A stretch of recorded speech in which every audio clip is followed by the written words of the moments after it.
I took these lights down myself last year, and I wound them up real neat. Now look at them. Why do they do this? Maybe it's their mating season. Now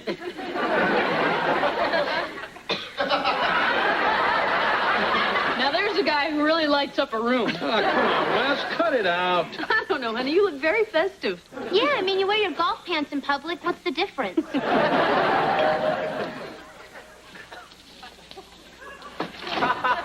Hi, remember me? I'm Carl Putnam.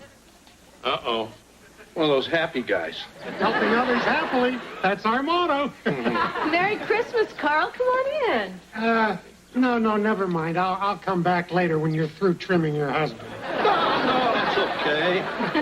Well, as you know, it's at this time of year that we have the Happy Guys annual benefit for the Home for Not So Happy Kids. Oh, sure. Here you go. No, that's all right, George. It's not your money we want. It's you. I'm out of here. Wait a minute, George. Carl, what is it exactly you want George to do? Well, we were hoping you'd all participate in the Happy Guys annual Christmas pageant. This year we're doing Charles Dickens' A Christmas Carol. Did you ever hear of it? Well, sure. That's the one with the Grinch, right? Gotcha, you know, the holidays are so hectic for us. Fine. When I have to close down the Home for Not So Happy Kids, I'll just tell all those hollow-eyed little waifs that the Owens were too busy to help out. All right, we'll be there for the auditions. Ah, gee, thanks. But we still have to find somebody who can play Scrooge. Wesley, you little snipe. I spent 6 weeks making miniature fruitcakes, and you've used them as hockey pucks. Hey, lighten up. It's Christmas. There's no Christmas for nasty boys. I think we found our Scrooge. Only on Christmas Day would I drink a toast to such an odious, stingy, unfeeling myth as Mr. Scrooge. Well, am I Mrs. Cratchit or what? I'll get back to you. What do you mean you'll get back to me? I'm your wife. Yeah, I know. All right, next auditionee, Marcia. Wish me luck.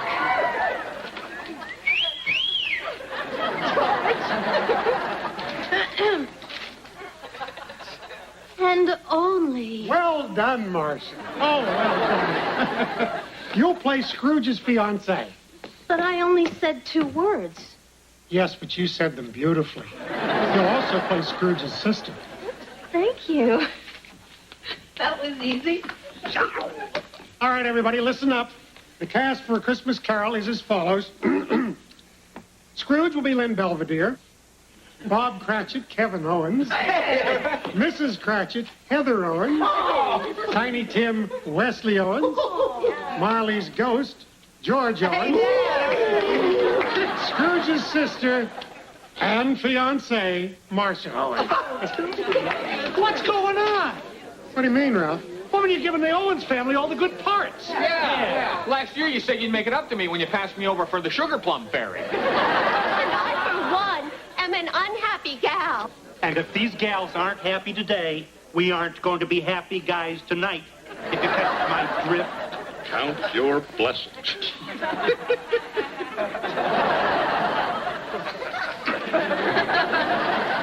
All right. Quiet, everyone. We'll take it from the nephew's entrance. Oh, that's me.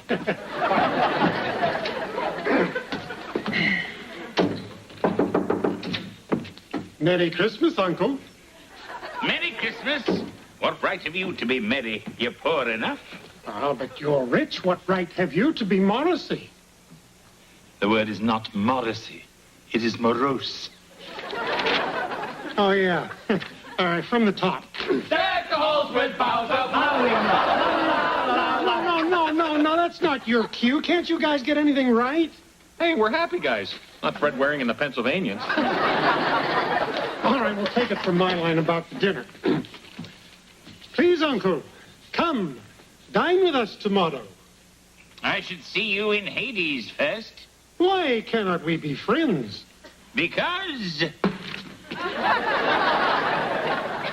Tiny Tim is playing stickball with his crutch. Wesley, this is appalling. Hey, on the playground, that would have been a double. Oh, let's go to scene 4. Bob Cratchit asking Scrooge for Christmas Day off.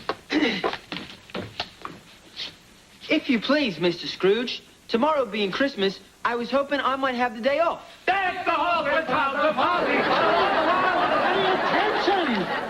Attention! All right. We'll take it from Cratchit's line.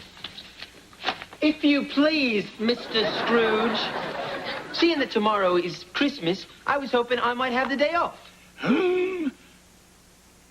Where is my ledger? It distinctly says in the script at this point, I pick up my ledger. All right. Who's got the ledger? Okay, here you are. Here you go. The 3 little pigs. You expect me to play Scrooge, carrying the 3 little pigs? Deck the halls with clouds of holly. Here's the season to be jolly. That's enough! Stop the human howling! Begone, get out! Off with you, you miserable curs! Wait a minute, Mr. Belvedere. That line isn't in the script. Neither is anything else. This isn't Dickens, it isn't England, and it certainly isn't theater. How can you call yourself a director? Well, if you think you can do any better, why don't you try? I thought you'd never ask. All right, everybody, quiet, please. Ladies and gentlemen, settle down. Now then, from the top, scene 3. Hello, Bob. How is Mrs. Cratchit and all the small assorted Cratchits? Stop.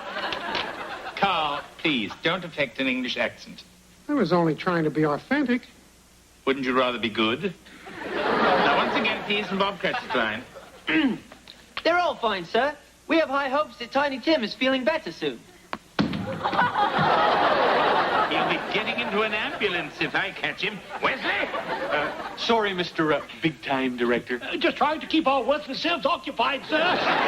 If you want to keep yourselves occupied, I suggest you practice your singing. Oh, speaking of singing, I had an idea for a little number that might make Scrooge's sister more interesting. Yes, well, perhaps when it's your scene, but not just now.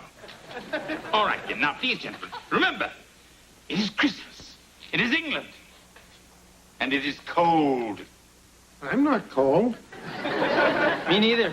As a matter of fact, it's kind of hot in here. You too? I thought it was just me. Now, cut it out, you guys. That was me.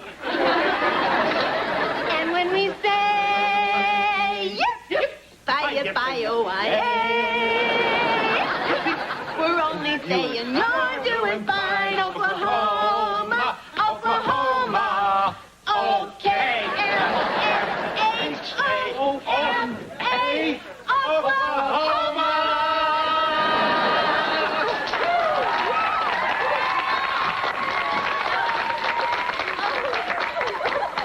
Oh, Marcia, when I first met you, I was prepared to hate you, but no more. You have touched this happy gal's heart. Thank you, Doris. What do you think, Mr. Belvedere?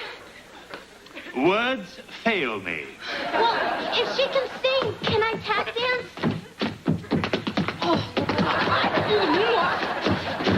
What about my bird call? Stop it! All of you, stop it! What's the matter, big guy? You obviously don't care to do the play the right way, so go ahead. Do it your way. As George would say, I'm out of here. Come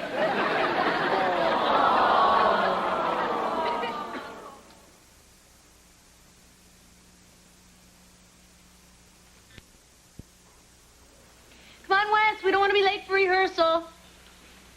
Why not?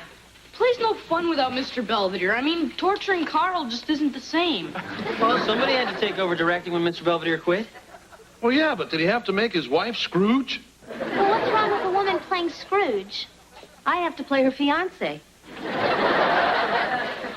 Mr. Belvedere, please come back to the play. Yeah, it's going to be a disaster without you. Yeah, big guy. I mean, it wasn't all that great with you, but at least you were holding it together. Sorry, I have plans. I'm spending the evening with a witty and very dear friend. Well, who's that? Me. Now, you better run along. You'll be late for rehearsal. Yeah, we better go. I guess I'll have to find the inner Cratchit myself. You know, you may have quit the play, but you'll always be Scrooge. Good night.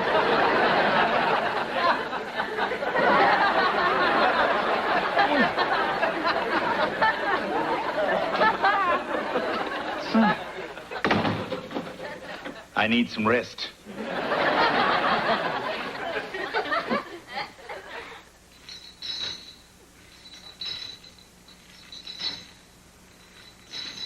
Who's there? Who is it?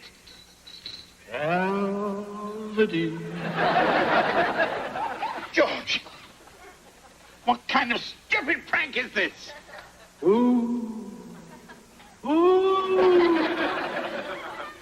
It's too late for me, but there's still time to save yourself.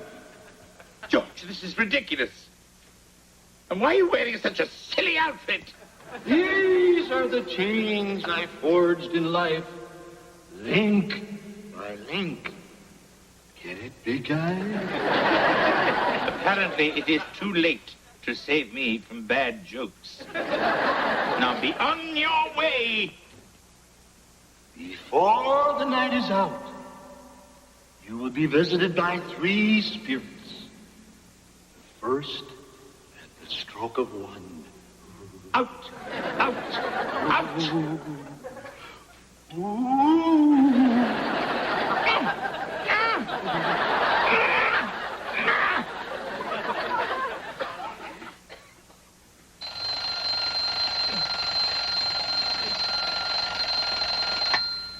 "1 a.m.? I didn't set the clock for 1 a.m. Take my hand. Mrs. Owens, what are you doing in my room with a menorah on your head? I am the ghost of Christmas past. What are you talking about? Take my hand. Why? Will you just take my hand? Where are we going? I can't tell you, but there's still time to save yourself. From what? Walk this way.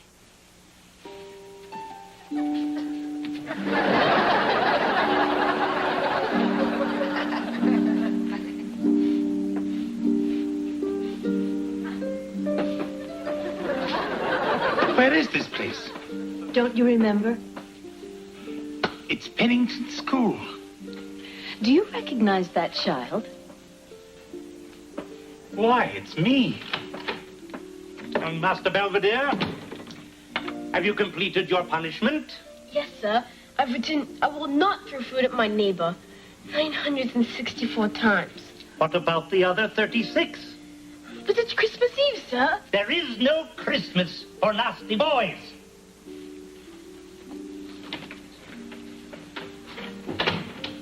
Oh, poor lad. This is pitiful. Yes, it is. Missing Christmas is a terrible thing. Cheerio and pip, your nephew. Uncle Charles. Yes, child. I've come to take you home to sing carols by the Yule log. Oh, wonderful. I do love Christmas so.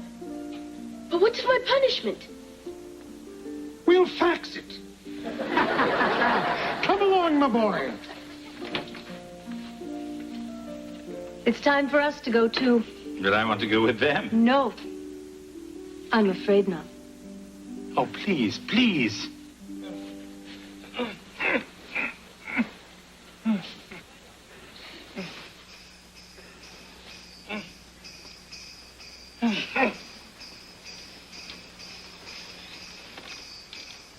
Heather, is that you? What are you doing? Oh, I'm not Heather. I'm the ghost of Christmas presents.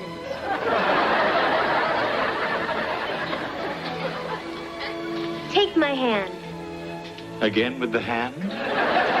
Come with me, Mr. Belvedere, and I'll show you the real Christmas present. Why not?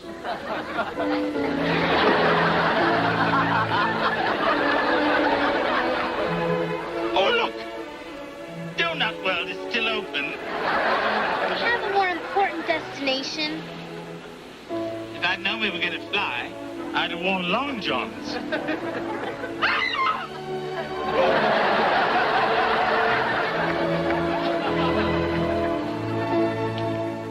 We're here to observe. Why? I've seen all I want to of this wretched production. Well, gee, these folks don't seem too wretched to me. We're in the money. We're in the money. We've got a lot of what it takes to get along.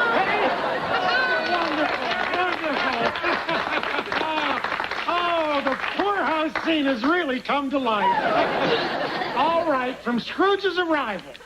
Ready, dear? Ready?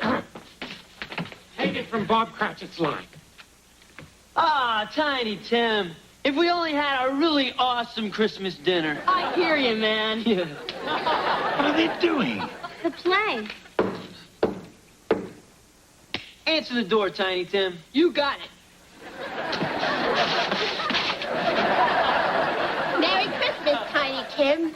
Huh? Who are you? I'm Scrooge. You mean that old crow Dad's always kvetching about? Yes. I was a little irregular, but I'm much better now. And I've brought you a super snack. Wow, a Christmas pizza. With pepperoni! What have they done to that classic play? They'll be ridiculed, laughed at. Maybe if they had a better director. Don't look at me. I won't. But your next visitor will. Oh, Heather! Heather! Please! Heather!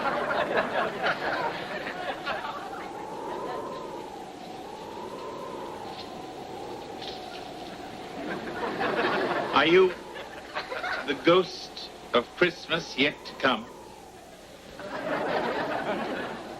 I dread you most of all. Take my hand.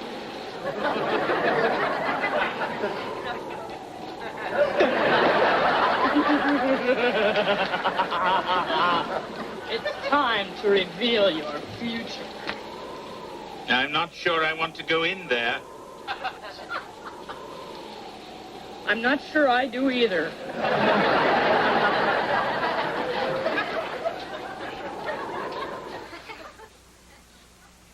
George. George. Huh? George, do you remember the first Christmas we spent together as husband and wife 72 years ago? What about Mexico? Thanks for the lift home from college, Wes. Sure. What are younger, more successful brothers for? Hey, Dad, my counselor says I only need one more credit to graduate. I'll be in the class of 2041. Who looks like a kill of the hunt? How's my favorite little inside trader? Great. I just bought the moon from Donald Trump. Why don't you take a flying leap at it? You know, you sound just like poor old Mr. Belvedere. Am I dead? Worse. It's your 114th birthday. Why are you making me leave the kitchen? I don't want to leave the kitchen. Now, Mr. Belvedere, calm down and drink your nice strained Oreos. Come on now, open up. Here comes the Jupiter shuttle. Hey, old guy. Guess who called this morning? Willard Scott. Call to wish you a happy 114th birthday. Well, you also got a card from Angela. Happy birthday, Mr. Bamboozle. 68 years old and Angela's still an idiot. Careful, you're talking about the President of the United States. This is monstrous. 114 years old and still living with the Owens family. You have only yourself to blame. What do you mean? I hate you all. I quit. Not so fast, old guy. You're forgetting something. You can't quit. Why, you're the most hated man in town. Remember when you left the Happy Guys play 50 years ago? It turned out to be the worst mistake you ever made. That's right. The play bombed, the people demanded their money back. The home for not-so-happy kids had to close down. They built a toxic waste dump on the site. The whole town stank. Property values went down. And everybody's poor. And it's all your fault. Must have slipped my mind. See for yourself.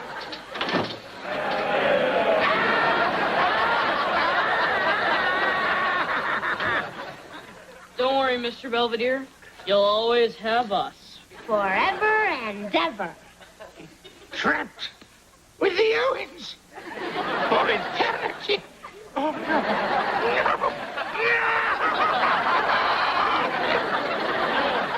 No! No! No!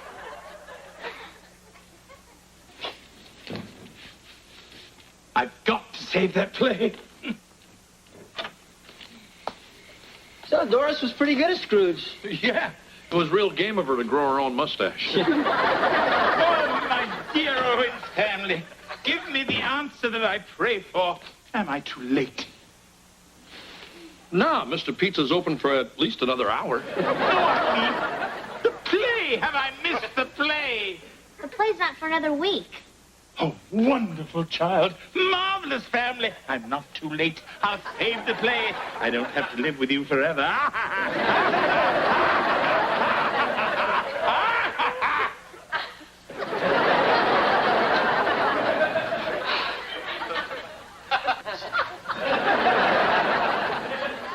Why is it you never have a camera when you need one?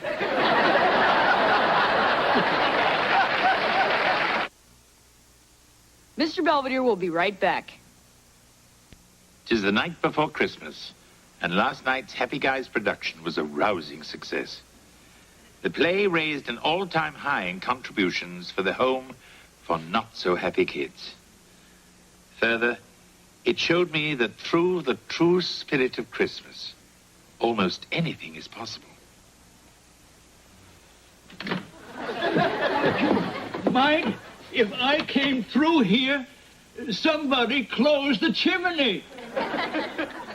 Make that everything is possible.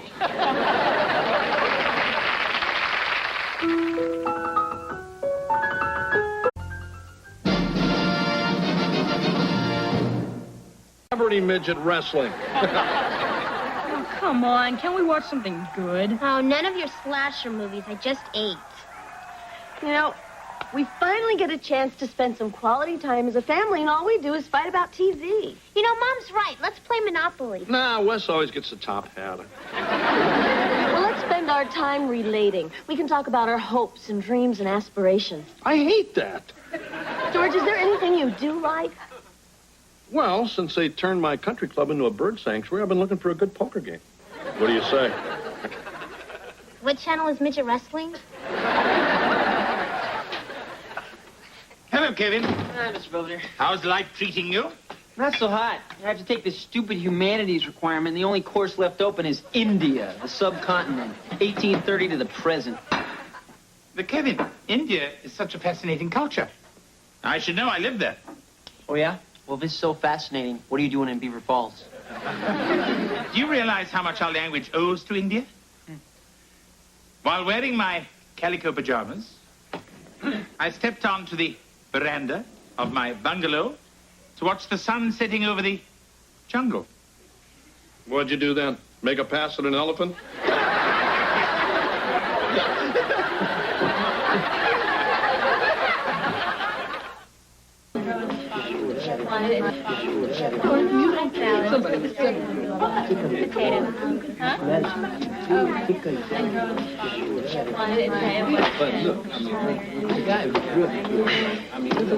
So, you heard anything about this Dr. Nahub? Oh, yeah. They call him the Terror in the Turban. Great. My roommate took his class. Right before the midterm, she had a nervous breakdown, and now she's a Moonie.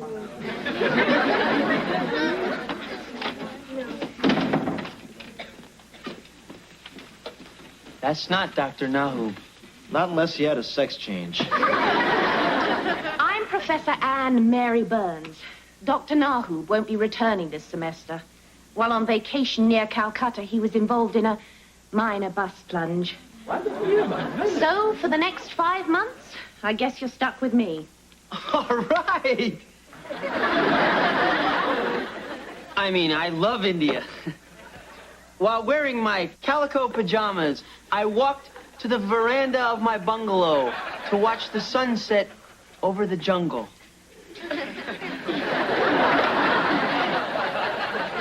Okay, now if 3 of a kind beat 2 pair, what do 3 pair beat?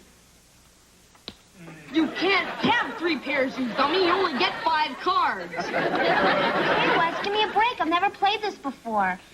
Except a long time ago when I played strip poker with Billy Hudson. I won. Okay, let's make this more interesting.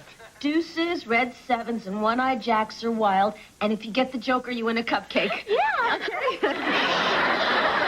Only a woman would play that way, Marsh. This is a man's game. You gotta learn to play like a man. Fine, I'll scratch my stomach and belch. Oh, okay, who wants cards? Kitten? I don't care. He wants to know how many. It's none of his business. He's the dealer. You have to tell him.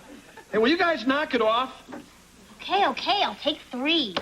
Well, that's more like it. Look, the important thing is we're a family, and we should be glad to have this time together.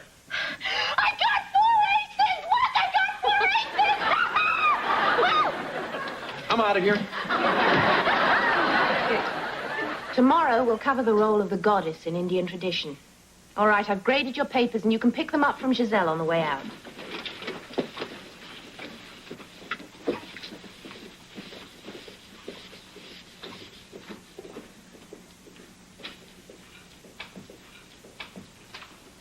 Mr. Owens, are you all right?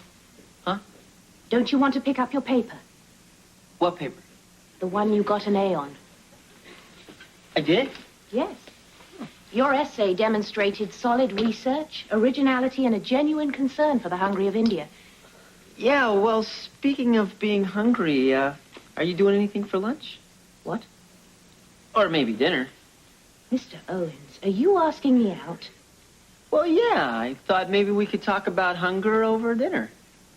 Well, I suppose if it's an academic discussion, dinner wouldn't hurt. We could be mature about this. Of course we can. I'll see you tonight.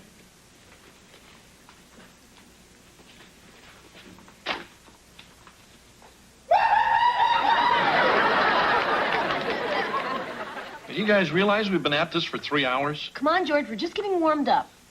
Okay, Heather, I'll see your 5 toothpicks and raise you a bottle cap. And I will see your bottle cap and raise you a turkey baster. I have a question. What's it called when you have 5 cards in a row, all in the same suit? A straight flush. That does me in. Me too. Wow, and all I have is a pair of 4s. Well, what about the straight flush? Well, how am I going to learn if I don't ask questions?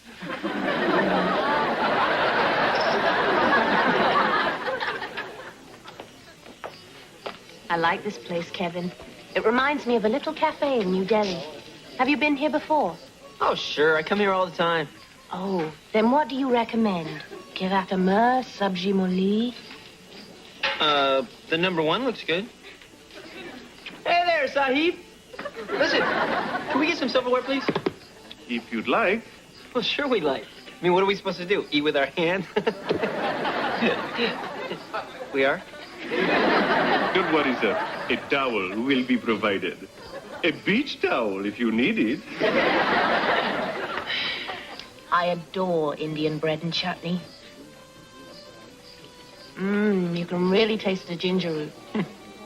Hey, easy, Kevin. It's quite spicy. Hey, you're talking to the chili dog king of Beaver Falls. So, how long did you live in India anyway? Most of my life. My parents moved there from England when my father got a position at the university. I was only 6. I remember what a wondrous sight it was. The ladies in their colorful saris, the exotic music, the mystical ceremonies, the smell of incense. Kevin! I'm dying! I'm dying! I'm not choking, I'm on fire! I don't think the chutney agreed with him. Chutney? Oh, Kevin, this is full of red pepper. Quick, get some coconut milk. I'll also need some bundireta and some chana burfi. Here, drink this. Slowly, there's a good lad. I'm Mr. Belvedere, his housekeeper. Anne Burns, his professor. Here, try these. They'll help neutralize the spice. Miss Belvedere, where'd you come from? I always eat here on Sabu's birthday. Feeling better? Yeah, I think so. Look, Anne, I'll be right back. I'm gonna go suck some ice. Charming lad, isn't he? He's certainly animated. I haven't seen such a reaction since Nehru and I faced off in a Vindaloo eating contest. His face turned beet red, and I could swear that steam came out of his ears. You ate Vindaloo with Nehru. We hung out together at Mohandas. Mohandas? As in Mohandas Gandhi? I was his housekeeper. That was a busy time. That was before wash and wear sheets. I did my doctoral dissertation on Gandhi at Oxford. Oh, really? I was at Oxford, too. It really is a small world. Well, I'm back. Thanks, Mr. Belvedere. Oh, don't mention it. Oh, well, I'll leave you two alone. It's been a pleasure. What an interesting man. Oh, yeah, he's okay. So, this Vindaloo looks good. Full house. Read 'em and weep.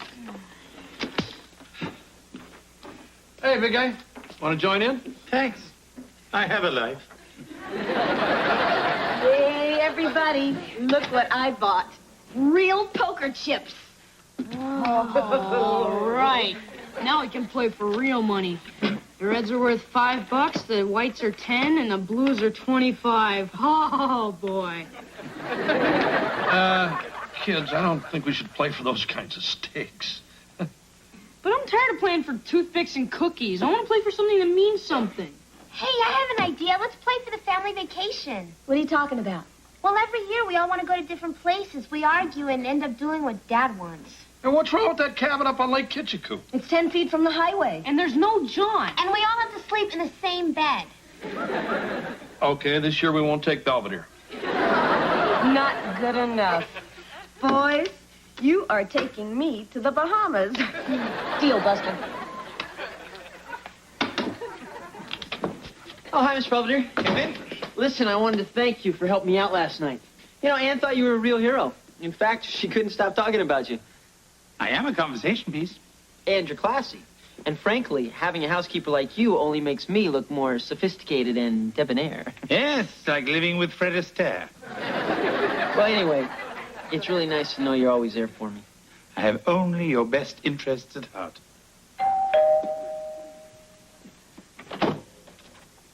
Hello, Lynn. Ready for the opera? Yes.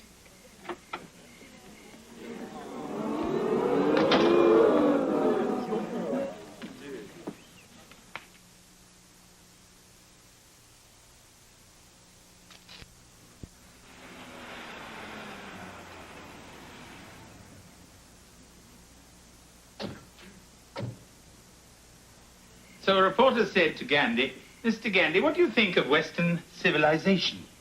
And Gandhi said, "I think it's a good idea." It amazes me that a man of such great cause had such a great sense of humor. Oh, I used to write some of his best jokes. Did you care to come in? Well, for a moment. I really have had a lovely time, Lynn. Well, you've been such a lovely companion. May I offer you a nightcap? Oh, I don't think so. I do have to drive.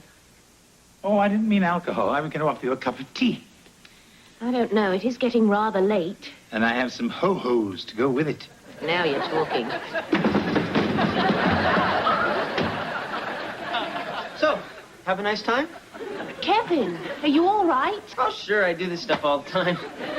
So, how was the opera? My, Kevin, I didn't expect to see you here. Well, I didn't expect to see Anne here either. I really have to be leaving. I'll see you in class tomorrow, Kevin. Sure. Well, thanks again, Lynn. Achapir melengue.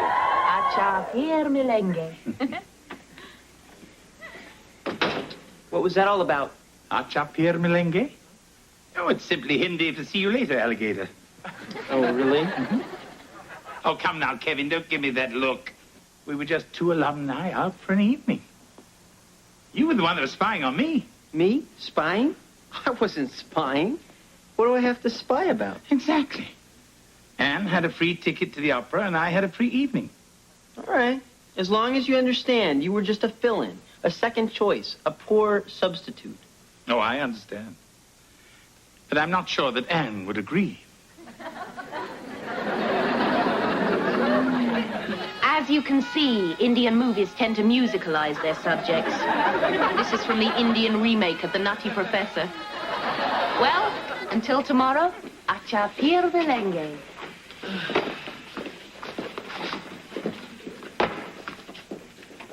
Kevin, is everything all right? Sure. I mean, no. I'm just a little confused about your date last night with Mr. Belvedere. It wasn't a date. We just had dinner and saw an opera. In America, we call that a date. Besides, I thought you and me had something going. And I thought we'd agreed it was just going to be an academic discussion over dinner. Okay, how about if we do something just for fun? We can go see an Indian movie like Passage to India or Indiana Jones. In Britain, we call that a date. Works for me. I'll pick you up at 7. Call. Aces up 7s. 3 ladies. Through the deuce to the low end, straight, tough cookies. Wesley, you Chisler, you have that deuce up your sleeve. Stop whining, bluff breath. Hey, what's going on? I thought the game was over. Not now, George. But Wes won. I mean, he's making us take a 2-week tour of federal prisons. Right. Now we're playing for the station wagon. Yeah, I already bagged the VCR. Well, don't you guys want to go to the zoo or something? I mean, get out of the house. Boring. Your deal's slick and keep both hands on the table. George, don't stand there like a schmo or you win her out.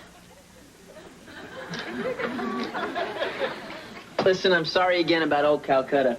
I really did think it was about India. That's okay. It was very revealing. Anyway, it's nice for a change not to talk about India. Well, this is it. My, what interesting decor. Yeah, authentic early American garage sale. Well, this is my gumball machine, and these are my drums. This is my spiral staircase. This is Mr. Belvedere. Mr. Belvedere? Hello, Kevin. Since you just finished dinner, I thought you might need a clean shirt. Hello, Anne. Lynn? You really didn't have to do this, and I mean it. Perhaps I should go. Oh, no, don't go. I've made you, Kevin, a little snack. Some bundi laddu. Bundi laddu? Bundi laddu? Yes, delicious almond and raisin puffs. I'm allergic to raisins, and you knew that. Excuse me. This is all a little strange. I'll see you in class tomorrow, Kevin. You too, Lynn. What are you talking about? Oh, Anne has asked me to lecture your class on my life in India. Didn't I tell you? I guess you were too busy making bundi laddu. Come on, Anne. I'll walk you to your car. Well, what am I going to do with all this? Guess. Well, class, today we have a special guest. Snore. Lynn Belvedere has lived Indian history. As a young man, he was confidant to Gandhi and Nehru. Yeah, he told Nehru his jacket would be a big hit. With no further ado, I hope, I give you Lynn Belvedere. Thank you, Professor Burns. I'd like to begin by relating a famous Indian fable about a mongoose and a python. Oh. So when India declared independence from Britain, it was the beginning of a new era of democracy. Thank you. Thank you, Lynn. I'd now like to open the session to questions. Anyone? Yes. What was the major reason the subcontinent divided into India and Pakistan? Well, religious hostilities made it necessary to divide the country to prevent further civil disturbances. Do you have something to add, Mr. Owens? Yeah. You say you were Gandhi's housekeeper. Well, why was he always fasting? It was his way. Sure it wasn't your cooking? Well, looks like our time is up. Just when it was getting good. Thank you, Mr. Owens and Mr. Belvedere, for your uplifting debate. Well, I trust you two are proud of yourselves. I want you to stop acting like little children. He started it. I certainly did not. Did too? I guess this is as much my fault as anybody's. I suppose it was just a matter of time before this happened. Huh? And the only solution is that I won't see you. Oh? Lynn, I think you're brilliant, wise, and every bit a gentleman. And I'll always treasure the time we spent together. Kevin, you're young and vigorous and adorable. And I will see you again. Great. In class as a student. Acha Pierre Melengue.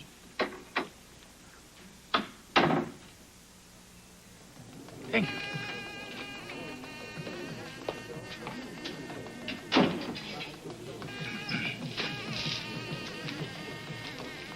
Is this tea taken? No. I had reservations with a lady, but I fear she had greater reservations about me. Mind if I join you? Why not? Kevin, it was foolish of me not to have taken your feelings into consideration in this matter. I'm sorry. Yeah, and I'm sorry about the way I've been acting. Women kind of make me crazy. Well, at least we had something in common for a while. How frightening. Well, why don't you let me buy you dinner? Oh, it's you. What can I serve you, sir? What do you recommend? How about a burger and fries? Sure off. Shoot, Alfoldo. Diamond-studded flush jack high. Yes, come to mama. Hey, I got out of work early. Deal me in. No, hi, Marsh. George?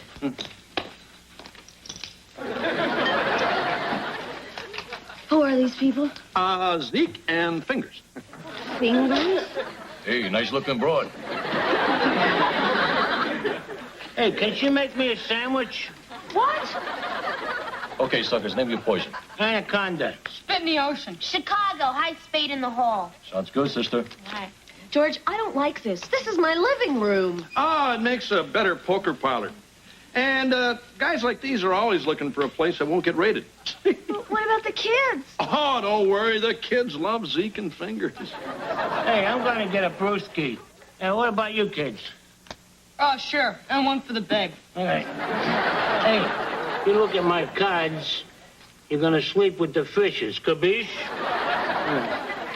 Hey, you, freeze. I want you and this Zeke person out of my house now. Hey, you don't get excited. It's just a friendly game. Oh, the hell it is. Out. Hey, what about my sandwich? Out. Out. Out.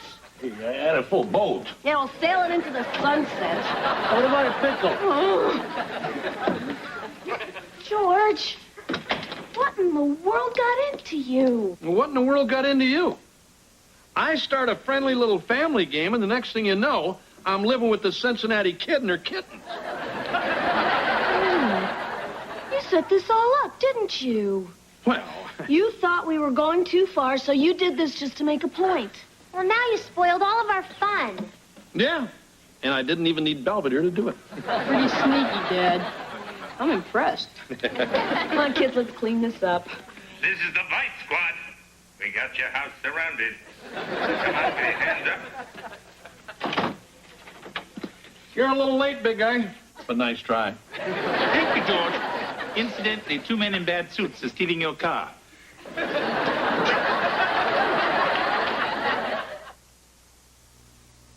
Mr. Belvedere will be right back. The Owens foray into family gamesmanship has left them exhausted, and they've happily retreated to the security of television. My competition with Kevin proved just as disastrous as one could have predicted. I'm not going to prolong the point, but I'm sure Anne liked me better. Perhaps we'll meet in the next life, and I'll find out. If there's any justice, Kevin will come back as a duck.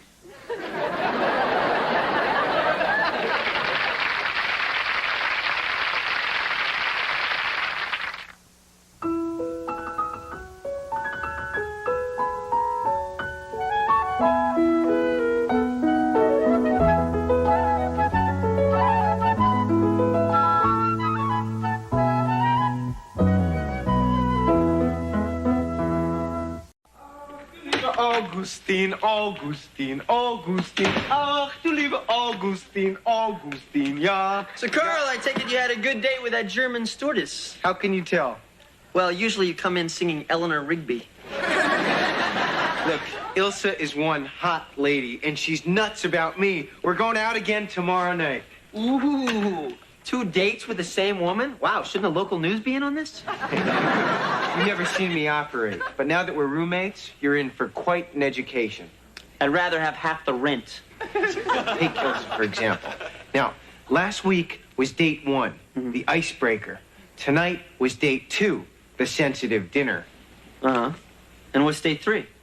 Ba-ba-ba-boom. You show her how to vacuum?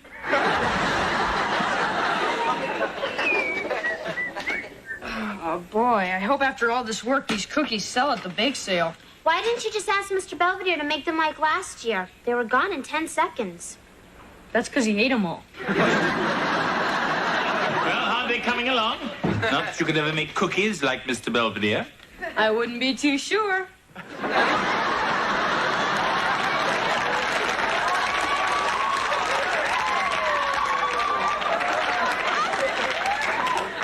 How very amusing. I've even got a name for them. Belvedere's Bodacious Biscuits. So, what part do you want? Ooh, I'll take the tummy. But then there's practically nothing left. I'd have named some desserts after you, but they've already got Twinkies and ding-dongs. Hi, Mr. Belvedere. Hello, where have you two been? We saw Bambi. Oh, I love that movie. Oh, no, not the movie. Bambi Bernstein and the Beaver Falls Sound Machine. Hey, you want a nightcap? No, I'm tired. Hey, come on, Morris. The night is young. And I could go for some good times with a hot lady. Well, maybe Bambi has a midnight show. Good night, George. Good night, Mr. Belvedere. Good night, Mrs. Owens. You know, lately I get the feeling Marcia's lost interest. If you know what I mean. Not exactly. Well, do I have to spell it out for you? Well, I'm sure if you did, you'd spell it wrong. Forget it. George, are you trying to tell me that your romantic life has become stale? Yeah. S-T-A-I-L. I thought so. Well, if your love life has become boring, try some new surroundings. Like what? Well, how about the library? Then you can learn to spell while you're at it.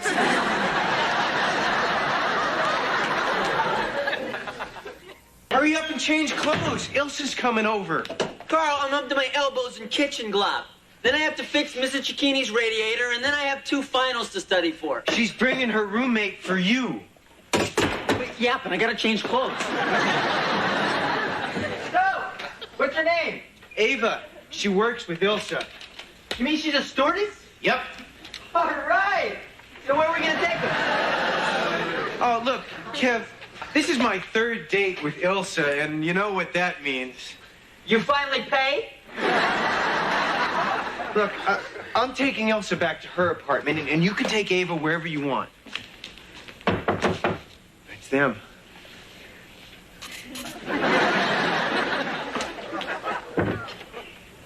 Ilsa! Karl, mein Liebchen. Oh, you must be Kevin, Karl's lonely friend. I told her all about you. Thanks, Carl. Ava's going to love you. You're just her type. Oh, yeah? Well, I have a feeling she's gonna be just my type, too.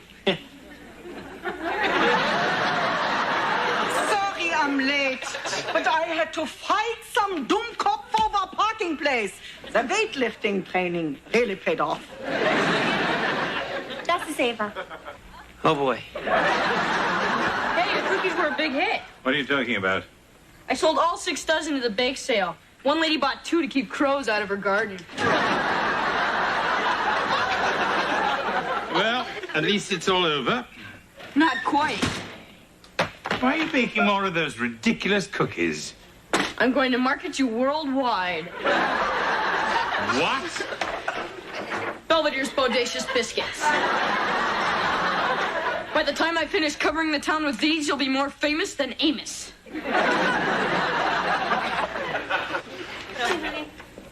Hi, Mr. Belvedere. My, what strange cookies. But they look just like... They're gingerbread men. Hey, Marcia, you want to go to Makeout Point? Are you crazy? It's freezing outside. Well, I thought we could cuddle up under a blanket and,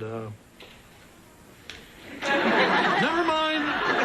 You know, George is acting awfully peculiar. How can you tell? I hope he's okay. Maybe he should have a brain scan. I doubt they'd find anything.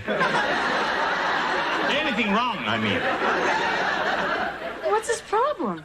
You. Me? Yes, he thinks that you're bored with him. So I advised him to try different venues for your romantic escapades. Oh, well, that explains the dancing in your bedroom. Unfortunately, yes. Oh, and him wanting me to play Tarzan and Jane in the basement. What have I started? Well, now that I know what he's up to, maybe I'll cooperate. Carl, buddy, best friend. You didn't meet. Wer ist? Oh, a couple of stewardesses got sick. She had to work a flight to Dusseldorf. Tough break. For you, too. They need you on the flight. Oh, gee, that's too bad, really. Well, I'll see you. Well, we still have our ride to the airport all to ourselves. Oh, no, see, Oh, Ilsa, those ruby lips, that golden hair. You can fly me anywhere. Warming up for Valentine's Day? What are you doing here? Oh, I brought back some of Kevin's tapes. By the way, who is that lady carrying Kevin out over her shoulder? Oh, that's Ava. At least he's making body contact. What's wrong, Carl? Well, why is it whenever I get my hopes up about someone, it always fizzles out? Because you're a dweeb. Thanks a lot. Come on, I'm trying to cheer you up. Yeah, right.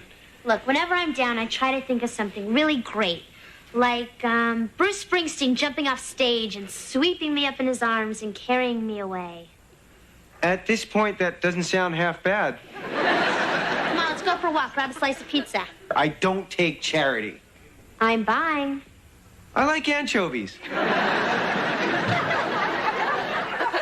George, I've never been more embarrassed in all my life. Oh, but you gotta admit it was different. What have these twits done now? What happened? Oh, George had this crazy idea. We were supposed to be total strangers who meet in a bar. Good Lord, it's worse than I thought. So we get all dressed up, and I go up to Marcia and say, "Can I buy you a drink?" There's an original line. So I say, sure. That'll be $200 for the slow gin fizz. Next thing I know, this plainclothes cop slaps the cuffs on me. He should have thrown a net over both of you. I'm sorry. I was just thinking out loud. I'm gonna take these clothes off. Oh.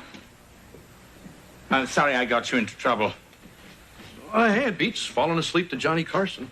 Not believe the night I had. Not only will I not believe it, I won't listen to it. Good night. Hey, Kev. Oh, hi, Heather. Hey, listen, sorry about rushing past you before, but Ava was in a hurry. Yeah, I didn't know you went for the strong, silent type. It was the worst date of my life. Wow, that's really saying something. Yeah, so where have you been? On a date. Well, it wasn't really a date. It was more of a thing. A thing? Well, you know how sometimes there's somebody you never really notice, but you spend some time with them and they turn out to be okay, even sensitive, even nice? No. Well, that's what happened to me. And you know, maybe this could really turn into something. Heather, that's great. So who is this guy?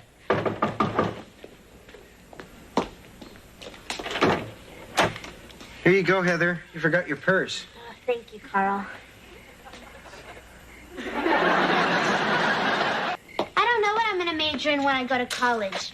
English or history or business or astronomy. Something along those lines. Yeah, I'm a senior. I still haven't figured out what my major is yet. I'm thinking of becoming a guidance counselor. This was really a nice evening, Carl. Yeah, for me too. Hello. Hi, Kevin. Boy, is it a little late to be out? Oh, actually, I've stayed out a lot later than this. Not you. Come on, young lady. It's a school night. Who are you calling a young lady? Yeah, Kev, where do you get off telling her? Kevin! Hey, come on. Your date was over. What's a big deal? Well, you're embarrassing me and your best friend and most of all yourself. Hey, it's my life. Kevin, this is ridiculous. Look, it's my responsibility to look out for you. After all, I'm your older brother. Since when? Since I was born before you. Kevin, you were gone. You were over the edge. You were in Banana Land. Look, I know Carl. I know how he operates, and I have reasons to be concerned. Now, what did you two do tonight? Well, if you must know the truth, we had dinner, and then we spent the rest of the night on our backs. What? We went ice skating, and we're both klutzes, okay? You know, I don't like the tone you're taking with me. Well, then how's this tone? Blow it out your ear! Heather, I forbid you to see Carl. Or what? Or I'll be very, very disappointed in you. Kevin, good night. Get some sleep and then get a life. Heather, look, I mean it. Look, I'll see Carl whenever I want, and there's nothing you're going to do about it.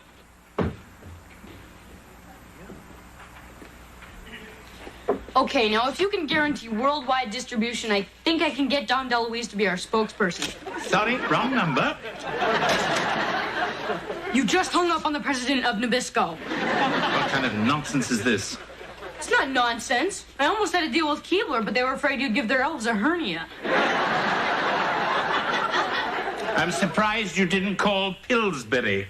I did. They said they already had it, though, boy. I think this has gone quite far enough. Hey, I'm just exploring free enterprise. Keep it up and you'll be exploring a lawsuit. What about my cookie empire? That's the way the empire crumbles.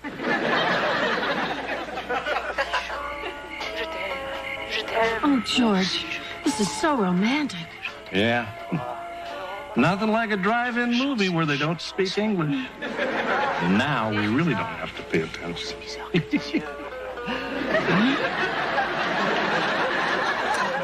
They sure don't put enough melted butter in the popcorn. Oh, you want some cheese sauce for my nachos? Oh, sure, why not? Boy, get a load of those two in the next car. Wow, they're really going at it. Pretty hot for a couple of old-timers. You know, I think it's really neat when old people can still get passionate. Oh, my God! It's my mom and dad! What?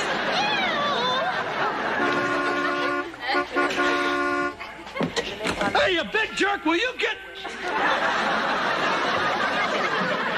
Hi there, kitten. Come on, Romeo. Looks like we got busted again. Boy, isn't it great to get away from Kevin? Yeah, he's been covering us like a cheap suit. I'm a little chilly. Oh, I got a jacket in the back seat. Oh, great. Here. Thanks. Ooh, your hands are so warm. You know what they say, warm hands, warm heart. I thought it was cold hands, warm heart. Oh, right. Well, my nose is cold. Well, that's a start. So, any more nachos? I can't believe this! Hey, look, I'm just trying to save you from my zipper for brains best friend. Will you get off it? Hey, look, don't let him fool you, Heather. He's got his plan all worked out. First, he tries to relax you. Then he tries to make you think he's all sensitive. And then... And then what? Ba ba ba boom. He teaches me how to vacuum? You know what I mean.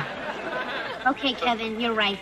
We can't control our animal lusts, so please protect me from this sex maniac and take me home. You bet I will. Come on. Let's ditch him. Hey! Hey, Mr. Belvedere. Hello, Wesley. Hey, you're baking cookies. I always knew you were a smart lad. What's going on? I figured you'd never want to see another cookie again. Well, I got to thinking about what you said concerning free enterprise. Yeah? So, you have your bodacious Belvedere biscuits, and I have wacky Wesley wafers. Hey, I don't like this. Then you won't like the box. I wanted to display you in your natural habitat.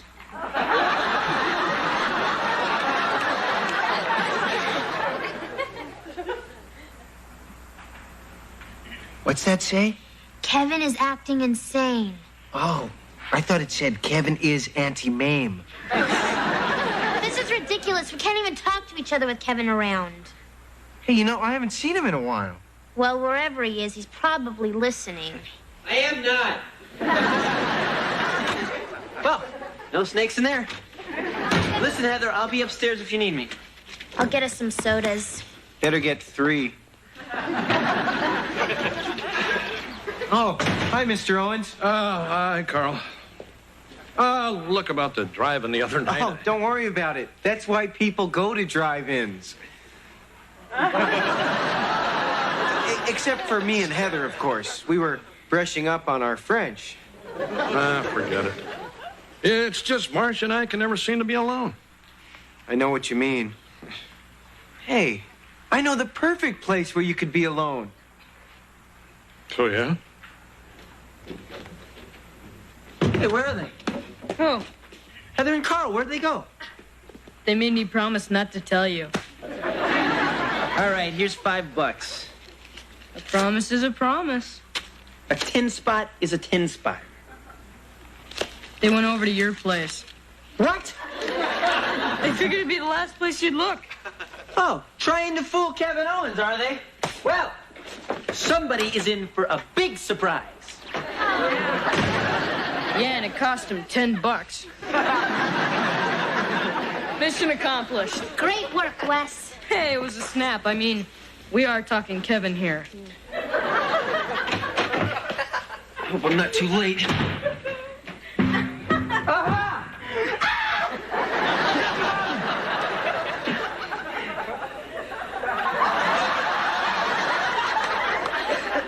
I was never meant to see that. Can't believe we've been alone for a whole hour. Yeah, it seems more like 2 or 3. I mean, I'm having a really nice time. Sitting here, staring at the fire. Boy, it sure is hot. Yeah, really.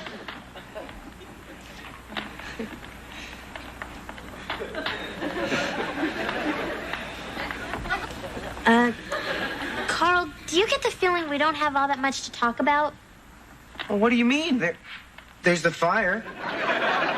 And the weather. And hey, how about that Gorbachev? I mean, between you and me, now that Kevin's not pestering us, we don't have that much in common. Gee, we should. We've known each other all our lives. Well, you know, maybe we've just been doing this just to spite Kevin. Could be. There's only one way to find out.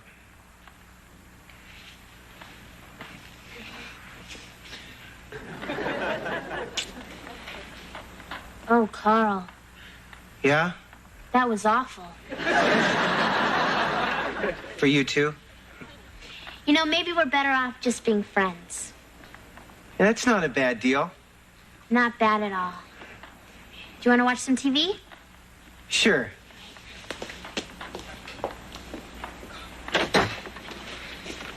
Uh-oh. Hey, look, guys, I've had a change of heart. If you want to see each other, I can't stop you. I don't even want to. It's not worth it. So, Carl, go ahead, date my sister, please. I don't want to date your sister. And I don't want to date Carl. Turns out we were just doing this to annoy you. Now you tell me. Well, I've unfinished business with Ilsa. So, Elsa, my fair Fraulein, may I interest you in a large cookie? It may be a bit stale. Don't worry. I'm used to airline food.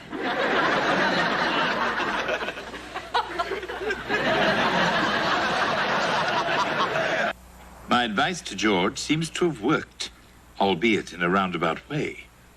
Although he and Mrs. Owens never found the perfect romantic spot, they had such fun trying that it rekindled a sense of adventure. Now they've come to appreciate the friendly confines of their own bedroom.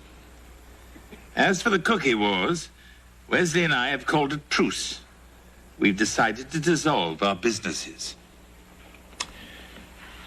All that's left now is to dissolve the inventory.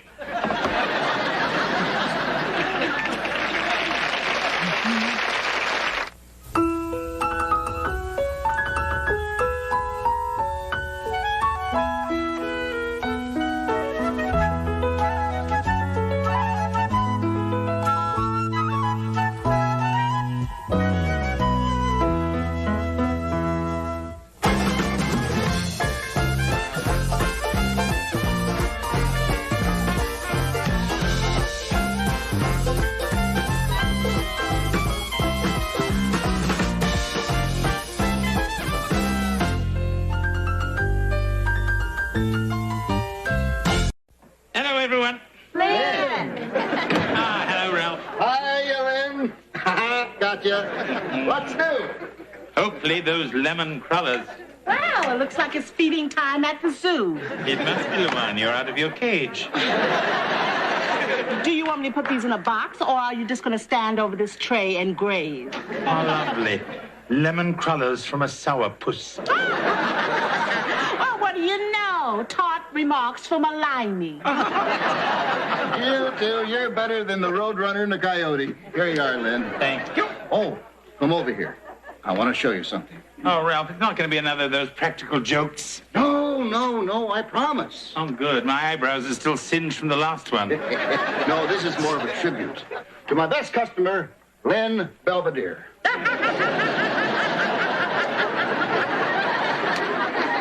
And they say sophisticated humor is dead. Well, come on, Luann. We're almost out of jelly filled. You want to make some? As soon as you get me some powdered sugar, it's way up on that top shelf in back, where you know I can't reach it. All right, I'll be back in a jiff. Sooner or later, one of Ralph's practical jokes is going to backfire on him.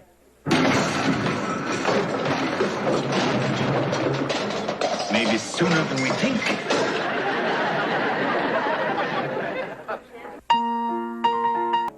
Beaver Falls Donut World is a sadder place as we mourn the death of Ralph Delvecchio.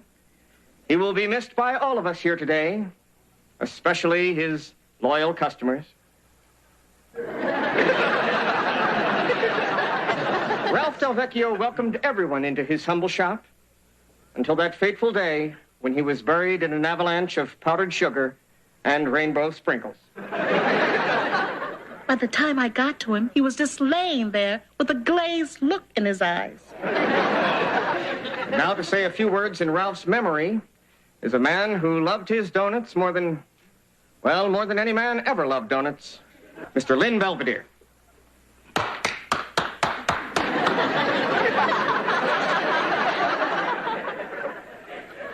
In honor of Ralph's memory, I have written a poem. It is called Ode to the Donut Man. The donut man has gone away, only crumbs left on the tray. The deep fat fryer is silent and still. No lemon crullers left to fill. No maple logs or cinnamon buns. No jelly-filled or powdered ones. No bear claws puffs or apple fritters. No devil's food. Thank you, Mr. Belvedere. That was very sweet. But there's more. Save a little something for the graveside. Indeed. Thank you. Those of you who wish to may attend the burial, after which we will serve coffee and, you know.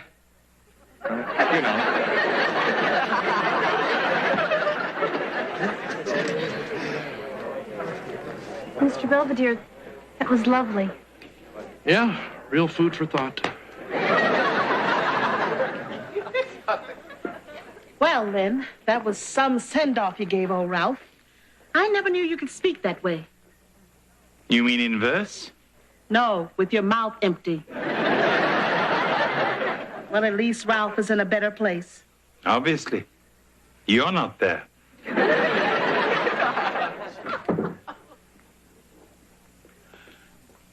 Ralph made a good apple fritter. The best. Norman Randall. Oh, how'd you do? I have been Ralph's attorney for the past 20 years. Mr. Belvedere, I wonder if you might have time to stop by my office sometime tomorrow. Ralph left you something in his will. Say what? I'm sorry you're so upset. You bet your frosted long johns I'm upset. Why did he leave this place to you? Perhaps because I have a head for donuts. Yeah, with a great big hole in it. A view for the road on the house.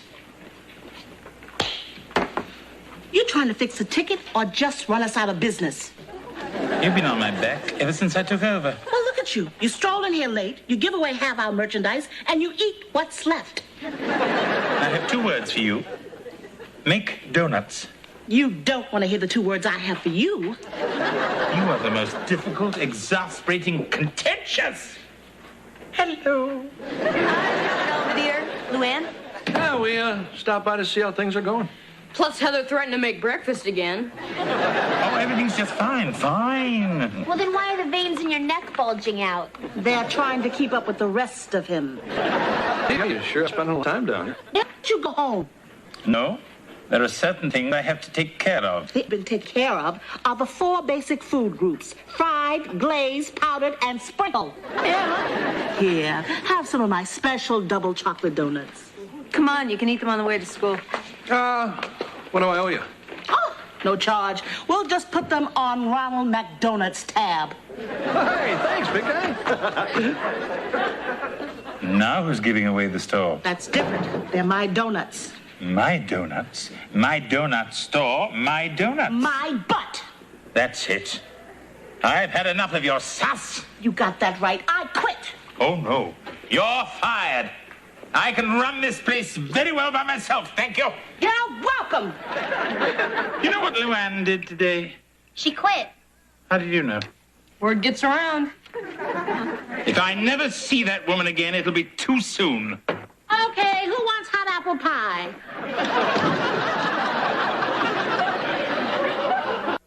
This must be a nightmare. Yeah, if I pinch myself, maybe I'll wake up. This house simply isn't big enough for the 2 of us. You'll just have to work around each other. No mean feat. No, it'll be easy. When Mr. Belvedere's at work, Luann will be here. Then when he gets back, she can go home. Well, I'm back. Fine. You can do the dishes.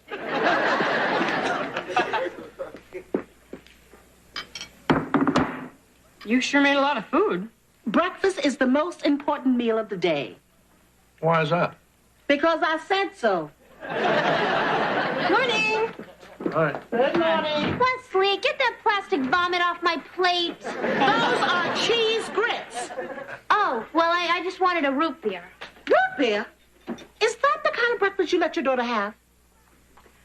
You know, Heather, she's right. You should sit down and have a balanced meal.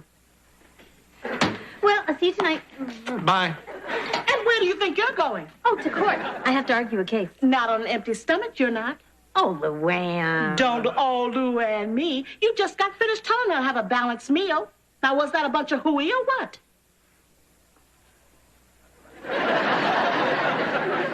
That's better. And if the judge gives you a hard time, just tell him to call me. Okay, let's dig in. Hold it! don't you want to say something first? No belching? Don't you want to say thank you? Oh, thank you, Luann. Not to me, to him. Okay, who wants to say grace? Hey, I got all day. Come on, Dracula. Suck her veins dry. What are you doing out of bed? Watching Shakespeare Theater. Get back to your room. Come on, Luann. It's late. It's 8:30. Get going. Luann, I don't think you know who you're dealing with here. I'm Wesley T. Owens, and I can be a lot scarier than Dracula. Oh, yeah? Yeah. Fine. Go ahead. Watch anything you want. That's more like it. And in the morning, I will tell your parents about that secret Swiss bank account of yours. How'd you know about that? Maybe you don't know who you're dealing with. Okay, I'm going.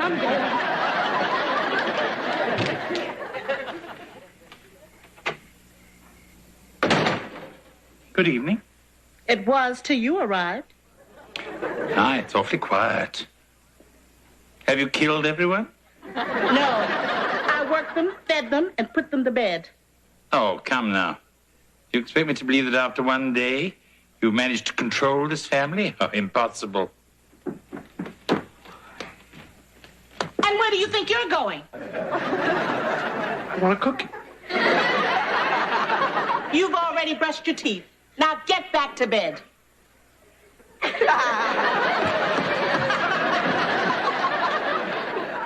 So where have you been? Cleaning up that mess you made at the donut shop? For your information, I was hiring your replacement. Just one? I did the work of 3. Yes. Larry, Moe, and Curly.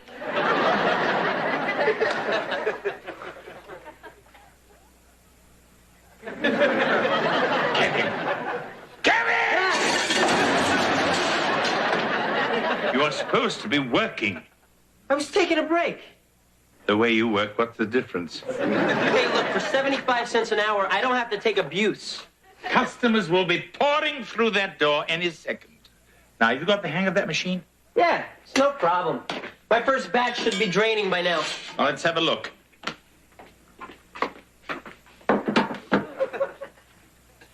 What's this? To eat or to sit on? You said you wanted a variety. I expected more of you, Kevin. What about all that experience with Mr. Clucks? But that was night frying. This is day frying. They're completely different. I think the only thing that's fried is your brain. Hey, will you lighten up? That was my first donut. Later on, I got much better. Oh, yes, much improved. What do we do with that? Well, we can put jelly in it. It's easy. Look, you just take this, you stick it in the donut, and squeeze.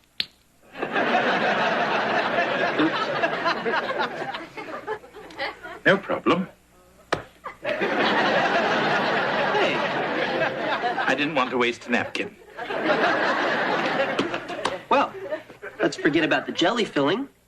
What these donuts really need are some sprinkles. Good idea.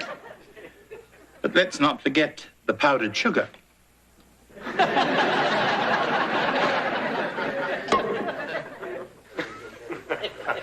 Or the whipped cream.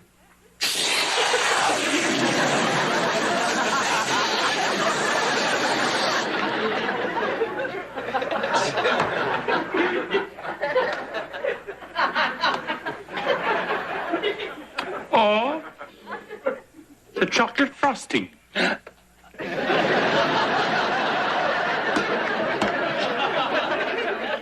You know, Kevin, you look much better than your donuts. Very funny. Good morning, officer.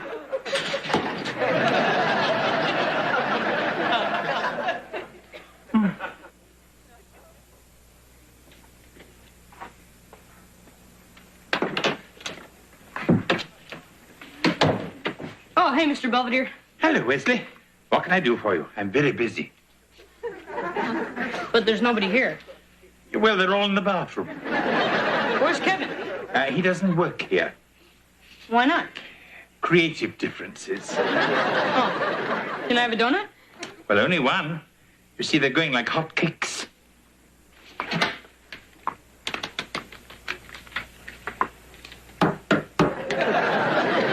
Spot could use this as a chew bone. Wesley, if you come here to make my life miserable, you're succeeding. Yeah, my life's pretty miserable, too, thanks to Luann. Well, I suppose there's good in everyone. Mr. Belvedere, why don't you just admit that this isn't working out for you and hire Luann back? I will not admit defeat, especially not to her. You always tell us to do the sensible thing.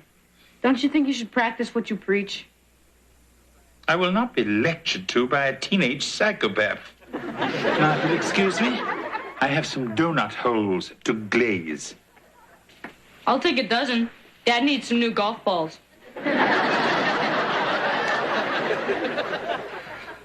Okay, Luann. I finished cleaning my room. It's about time. What are you reading? Modern Donut. I'm just trying to keep up with my trade. Is that okay with you? Yeah, it's fine. Good. Now go sweep the patio. Well, theoretically. Isn't that why we're paying you? Are you whining again? Well, I finished mowing the lawn. Of course, first I had to shovel off the snow. Did you trim the edges? Oh, come on, Luann, don't make me work anymore. Well, I'm going to the mall. See ya. Hold it. What's underneath that coat? Huh? Come on, let's see. Just how are you supposed to sit down like a lady in something like that? Mom. Oh, come on, Luann. That's not so bad, and it's in style now. Honey, go change. Are you going to let her run our lives like this?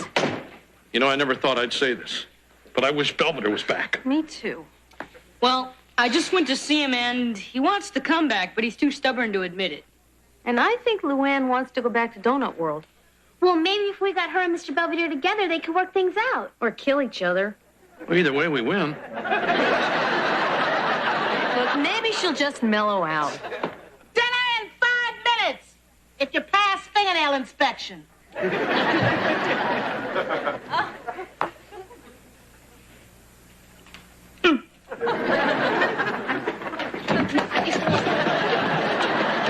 Oh, nice of you to drop by. Wasn't my idea. They said they were taking me bowling. They told me that once. Then they dumped me in the country. Too bad you found your way back. I bet they wish they had me back now. Oh, I'm doing the best I can. Well, so am I, but these donuts just sit here growing stale. What am I doing wrong? That's simple. You're making them instead of eating them. What? You lost your best customer. Him. Well, it was much more fun over that side of the counter. And I'd rather fry donuts anytime than to put up with those fools. I scaled Everest. I've swum the English Channel. Why can't I make a donut? 'Cause you never learned how. I did. Donuts are my life. Well, you'd think they'd be mine, too. After all, you are what you eat. Hi there. Why, hello, Mr. Randall. What brings you here? I just came by to see how you both were doing. Miserable. Good. I think someone would like to speak to you. Oh, hi, Len. Hi, Luann. Why, it's Ralph. I bet you didn't expect to see me again. In case you were wondering, I'm still dead. And this is my video will. Video will? That's right, Len, my video will. And if my plan is working by now, you can't stand the sight of another donut. Yes, you might say I've had my fill. Because you were eating too many of them. And I care for you. And I care for you, too, Luann. Yeah, right. I really do. The truth is, You deserve the donut shop. But sometimes people don't appreciate what they have or what they expect to have until they lose it. So, are you two with me so far? It's really quite simple. I hereby bequeath 90% of Beaver Falls Donut World to Luann Braxton. The other 10% to Lynn Belvedere, just to give him a little incentive not to eat up all the profits. Plus, you two together should keep the customers entertained. Well, I gotta go. It was fun while it lasted, but I'm late for lunch with Elvis. There's some paperwork to sign down at my office. I'll wait for you in the car. Mm-hmm. Well, I suppose you might say we're partners. Just so you understand, I'm the boss. Hey, Mr. Belvedere, can I make a kite? Certainly, Wesley. You see, I'm the boss in this house. I bet I can make two with your boxer shorts. Now that Luann and I have returned to what we do best, Donut World is running like a well-oiled machine, and the Owens family is not, which is as it should be. I still drop by the shop every morning, and sometimes I even offer my advice, which is when Luann puts her foot down, usually on top of mine. Deep down, though, I think she likes me. Otherwise, why would she care enough to limit me to one donut per day?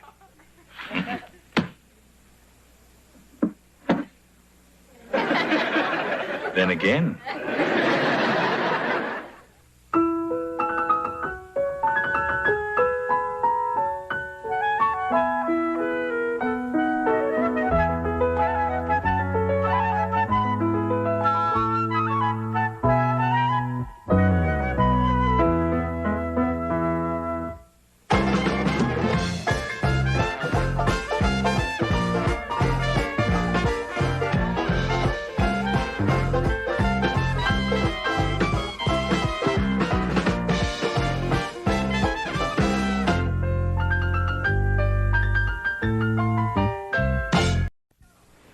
Come on, Heather, hurry up. What are you doing in there? Putting on a new face. It's about time she got rid of the old one. I've heard that. Listen, I've been thinking, with the start of the new decade, we should all do more about social problems, like poverty. Oh, that's a very nice thought, honey. What do you think we should do? How about raising my allowance? Getting a job, pal. You know, when I was your age... I know. You walked through 8 feet of snow to deliver papers for 2 cents a week, and you gave that to your poor old mother. Yeah, you laugh, but that's what made me what I am today. A guy waiting in line to use his own bathroom?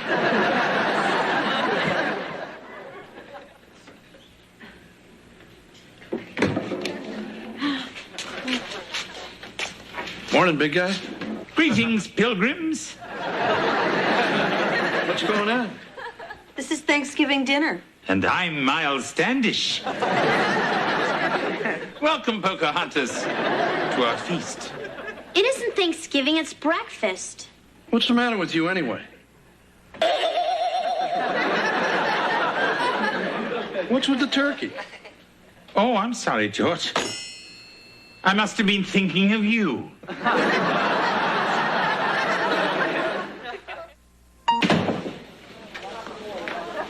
Hey, Luann. Well, what are you doing here? Mr. Belvedere sent you on a donut run? No, actually, I'm looking for a part-time job. Do you need any help? Oh, that depends. What skills do you have besides making license plates? Hey, I'm a fast learner, and I'll work real hard, I promise. Hey, Luann, do the community a favor and keep that boy off the street. Well, I suppose if it's a public service, you can. Great. I'll work the cash register. Not in my lifetime. No, that's Sheila's job. Who?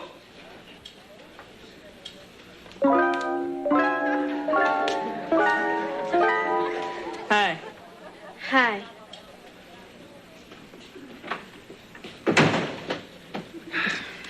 Good afternoon, Kevin. How are you? Okay, I guess. It's just I can't think of a project for my abnormal psychology class. Why don't you dissect Wesley's brain? Come on, don't you have any good suggestions? Kevin, you've got to be more of a self-starter. You've got to show some initiative. You've got to... Down in the Mary in an itty-bitty poo, fancy itty-bitty and a mama fitty too. Mr. Belvedere, why are you singing Three Itty Fitties? What are you talking about? Hey, Belvedere. Boop, boop, did-em, dot-em, what-em, choo.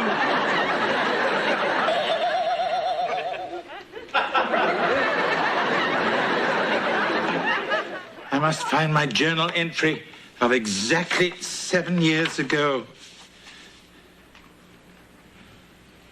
Oh, no! Today I was afflicted by the dreaded Stonehenge curse, a disease so rare, there's not even a telethon for it.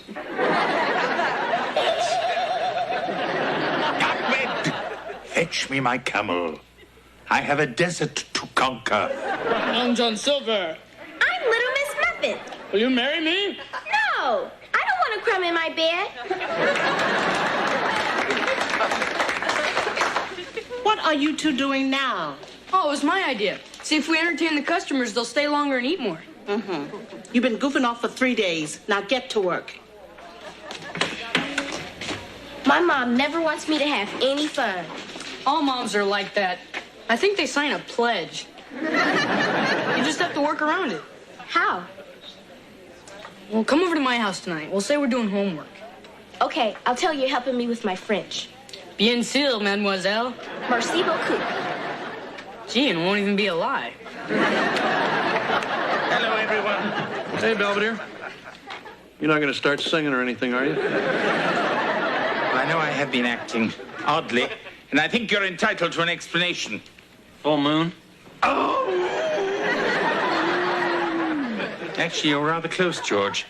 It's the Stonehenge curse. Every 7 years, the natives of the town of my birth go bonkers. What do you mean? A mysterious energy flows through me. 1 minute I'm me, the next minute I'm someone else. Gee, just like Shirley MacLaine. It's the dispensation of the Druids, the kookiness of the Celts, the magical, maniacal, mischievous Merlin himself. This is all about a raise, isn't it? There's only one cure. I have to go to England and spin 2 times under a Stonehenge monument while the Druids chant. Well, big guy, just how dumb do you think we are? Somewhere between jackals and chimpanzees. Well, I'm sorry. We just can't spare you now. Yeah, you're just going to have to ride this thing out here. Very well. But don't say I didn't warn you. Hey, this is great. I just found my subject for my abnormal psych class. I might even get a B. Hi, Sheila. You look nice. So do you.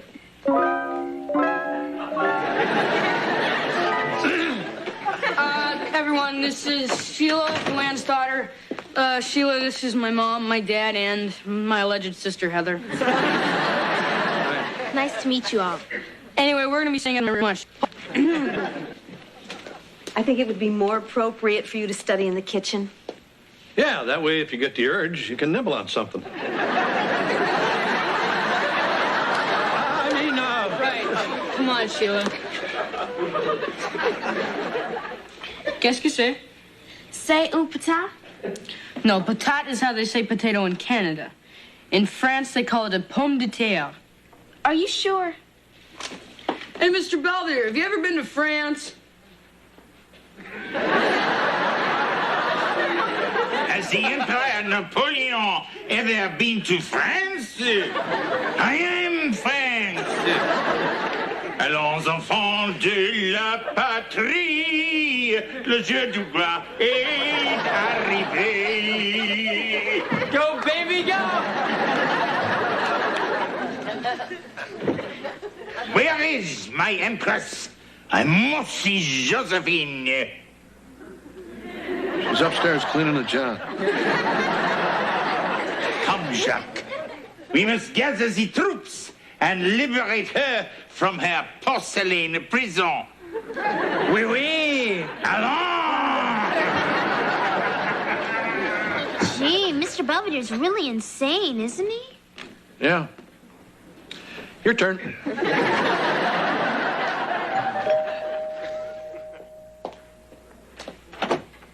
Hi, Luann. Come on in. Is my Sheila still here? Yeah, she and Wes are out in the kitchen doing homework. She was supposed to be home a half an hour ago. Oh, well, they probably got wrapped up in their studies. Well, I think it's time that we unwrap them. What?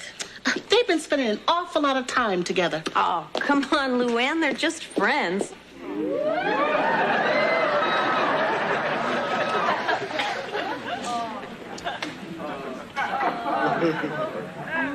Anyway, Wes, your mom and I can see that you really like Sheila. And your mom thought you and I should have a little talk. Is this because Sheila's black? No, it's because she's a girl.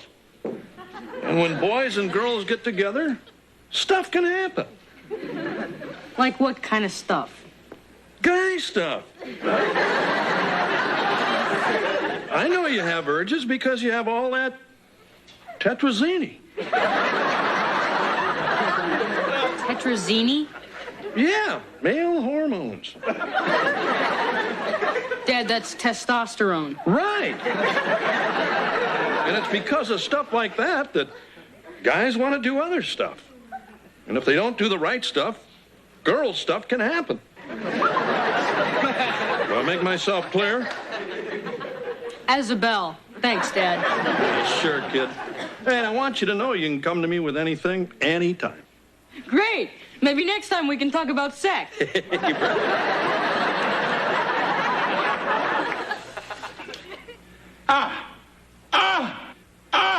He's doing it. He's changing. Hey, wait, let me zoom in. Shoot! Oh, come on, Mr. Belvedere. When are you going to do something crazy?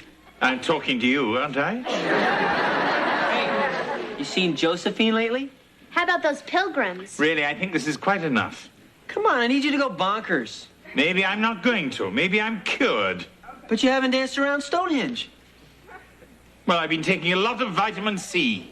Boy, is he grouchy. Yeah, looks like he's back to normal.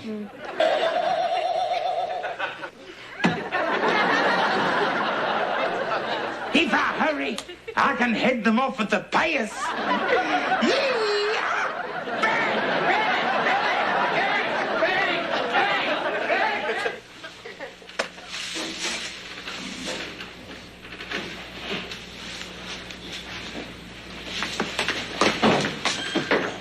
Hey, Sheila. Wesley, you know we're not supposed to be talking. You mean because of last night? You got that right. I got a 2-hour lecture about the facts of life. My dad had a talk with me, too. It was either about sex or Italian food. Just what are you two doing? Nothing. Well, you better stop it. Now, where are those donuts I asked you to frost? Right here. What is this? I was trying a new idea for Valentine's Day. Uh-huh. And what does WS stand for? William Shakespeare. Well, see, he wrote a lot of Valentines.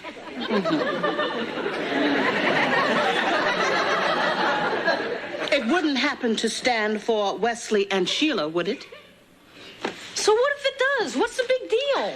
Wesley! I'm tired of being treated like criminals just because we like each other. You're not a criminal, Wesley. You're just unemployed. Huh? It's gotten so I can't turn my back without you two carrying on. But all the customers like Wesley. I'll give you an extra week's pay. Now get going. Okay. But you haven't seen the last of Wesley T. Owens. Hi. Hey. How's Mr. Belvedere doing? Great. Oh, then he's feeling better? No, he's crazier than a bedbug. Yeah, today he thought he was Toto. The little dog from The Wizard of Oz?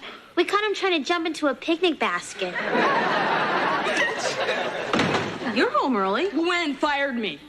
How come? She's trying to keep me away from Sheila, as if she could stand between me and my one true love. Look, honey, you are a little young to be so serious about a girl. Yeah, pal. I didn't start going steady till I was 29. And if this upsets Luann so much, well, maybe you just shouldn't see Sheila for a little while. I can't believe this. You guys don't know anything about love. Wes, how can you say that? Because you're married. He's got a point. I'll talk to Mr. Belvedere. He'll understand. Where is he? On the patio. Just follow the yellow brick road.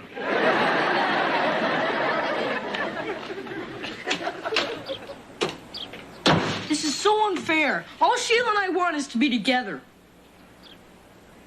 You know, in my business, I have to deal with many young couples like Sheila and yourself. Huh? And whether you buy from me or another salesman, I hope you'll take one piece of advice to heart. What's that? Whole life insurance. What are you talking about? I know term is cheaper, but whole is an investment in your future. Let me show you some actuarial figures. Maybe some other time. Perhaps you're right. I have some customers I must visit. Let me leave these with you, and I'll be in touch. Thanks, Mr. Belvedere. Bob. Bob Smith.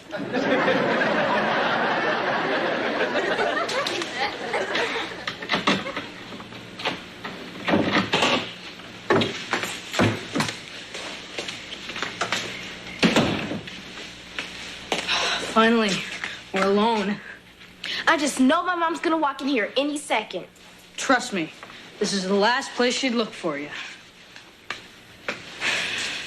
What do we do now? How about this? Wait a minute. What's the matter? Don't you want to talk? About what? I don't know. Our lives, our dreams. Well, last night I had a dream that I was in English class and Mrs. Bunger was diagramming sentences naked. Somebody's coming. Hide.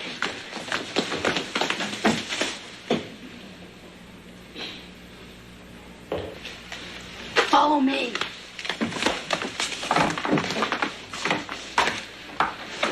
See? Piece of cake. Wes, this isn't turning out the way I thought it would. Oh, come on. Doesn't the danger make you feel alive? Actually, it makes me feel nauseous. What's the matter? I don't know. This isn't romantic anymore. It's just scary. Yeah, maybe this wasn't such a good idea. You think we just did this to get back at our parents? Among other things. Well, at least we'll always have Paris. What does that mean? I don't know. Humphrey Bogart said it to Ingrid Bergman in a movie. Then what happened? This.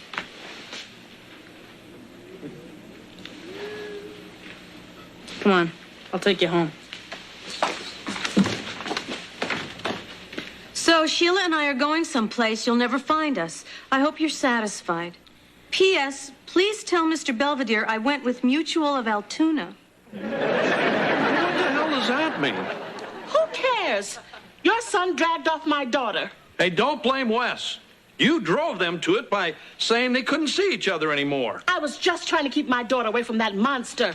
Don't call my son a monster. Besides, it takes two to tango. What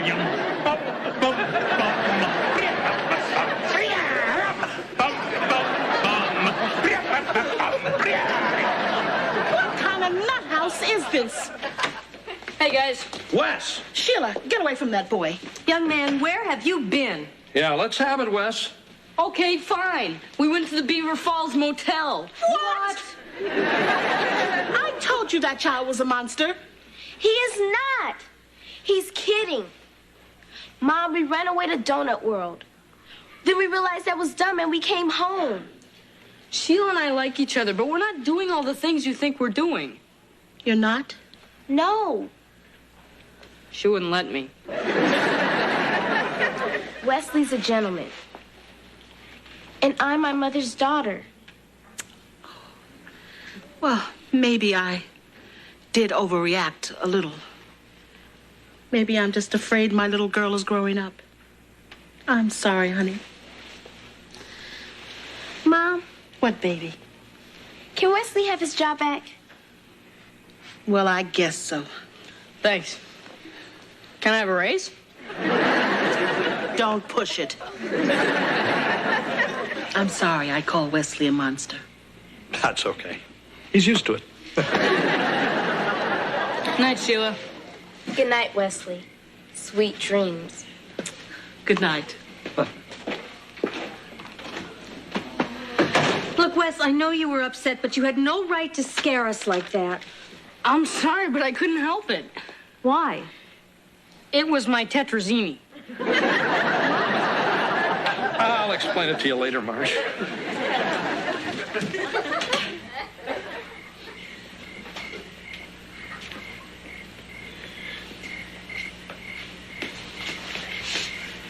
Why?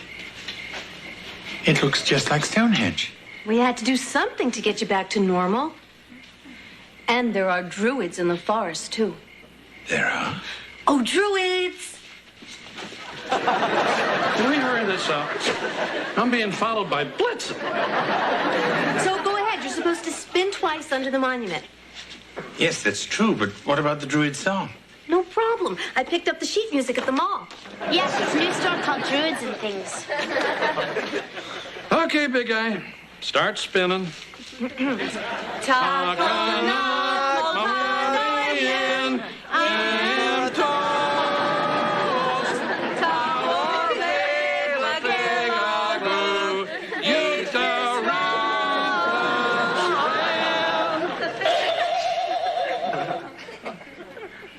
Okay, big guy? What do you mean, okay, big guy? Why are you all dressed like that? And what are these boulders doing here? Why are you all staring at me like a bunch of sheep? It's good to have him back, isn't it? Wesley and Sheila continued to see each other. They even went to a drive-in movie. Of course, Luann was sitting in the back seat with me.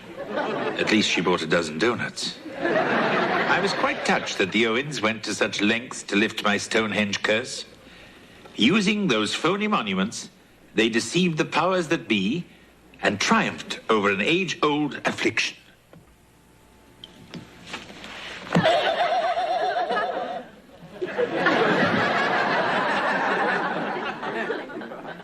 Or not.